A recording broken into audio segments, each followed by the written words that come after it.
So this is the Palm phone, and as far as smartphones go here in 2020, I think this is one of the most interesting and strangest ones you'll ever see. So let's get into it. So first, let's talk about Palm themselves. So Palm made pocket digital assistants in the late 90s and early 2000s, and then they made the earlier version of smartphones, so non-touchscreen smartphones, and they made those for a bit. But this phone is quite different from not only the other devices they made in the past, but also basically every other smartphone on the market. So that's saying a lot, but what is this device for, or what is this device exactly? So this device is a phone made by Palm to be less distracting when you use it. So you can use it as an assistant or even your main smartphone, and it should basically be less distracting, and so you can do your other stuff and not just be attached to your smartphone the whole day. They even have a feature called Life Mode where you don't see or you don't hear any notifications unless you pick it up and see it. So of course I decided to put this to the test, and I daily drove this device for a week, and here's my review. So, as far as the screen goes, this is a 3.3-inch display, which, believe it or not, is 0.2 of an inch smaller than the original iPhone's display. So it is very hard to navigate. I mean, you'd probably expect that. And if you have big hands, I'd straight up say, don't buy this phone, because even with average kid hands, it's kind of hard to navigate. But I do think Palm adapted the UI pretty well to the small screen, and it's easier than it should be. So, as far as viewing experience, this display is a 720p display with a 445 ppi, so the pixel density is pretty high, which makes the screen look sort of like a 1080p display, not a 720p display. And watching videos is good, scrolling through apps, decent. So it's good when you want to use it, but I was less likely to use this to consume content or do whatever, and that's sort of the healthy mix. I think that's a good choice by Palm. Like when you want to use it, it's good, but it's also dragging you away a bit, you know, from using it. So I think that's good. And then for the design, this is probably one of the strongest points for this phone. Apart from it looking a bit like the iPhone X, I think it's well-designed phone, well-built phone. The curves on the edges make it easy to hold, and the design elements are nice, like this logo on the back. Okay, so then talking about the performance, which is definitely one of the most important parts of a phone when daily driving it, especially in 2020. And I think the on-paper specs translate kind of weirdly to daily usage, and I'll talk about that. So the 3 gigabytes of RAM on this phone sounds okay, but when you use it, at least for me, I've had a bit lag when scrolling through apps. Sometimes when I open up apps, I have to wait a bit, and then also like switching between different applications take a bit of time. So it's not like the best, but I wouldn't say it's not smooth. The experience is decent and mediocre. As far as storage goes, 32 gigs of storage is like more than enough.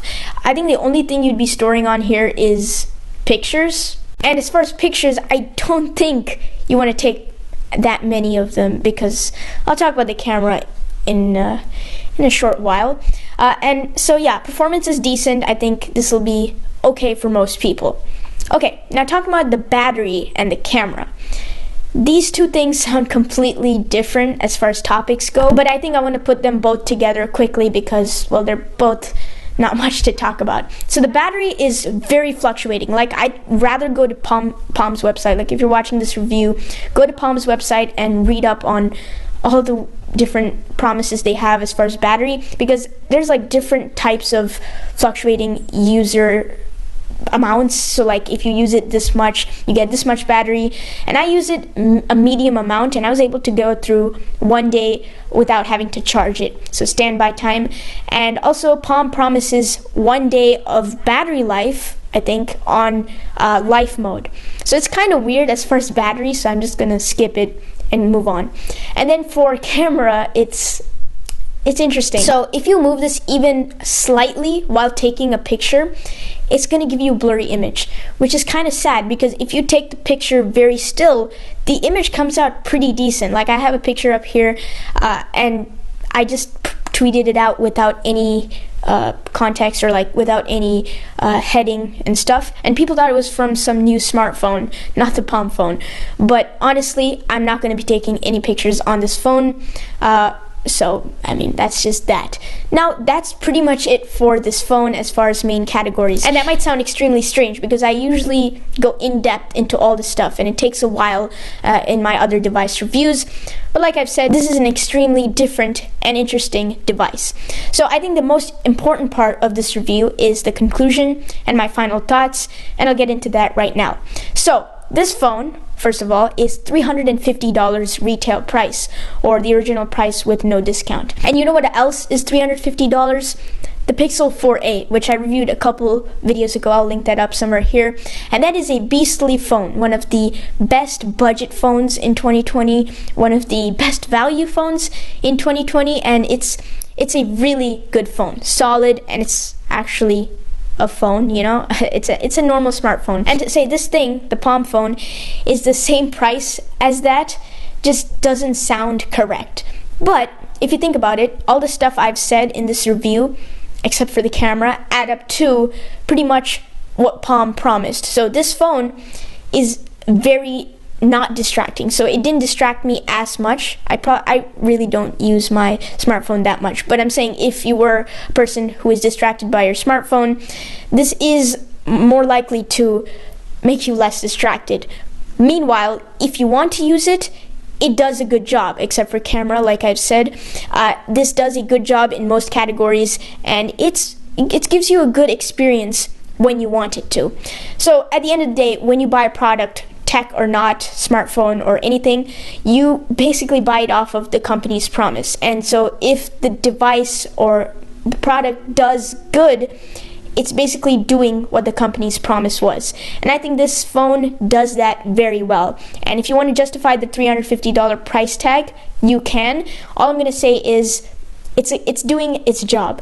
I'm not telling you to buy it or not buy it, it's doing its job. Now, this of course was a review unit sent over to me by Palm, so I did not buy this, those of you who are wondering.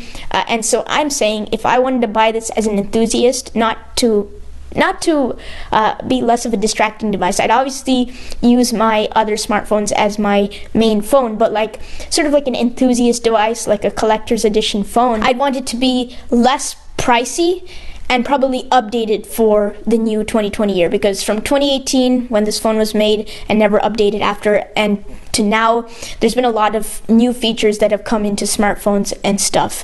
So I think that would be two cool things that Palm could do, like a new 2020 or 2021 Palm phone 2 with a lower price and newer specs and features and stuff like that.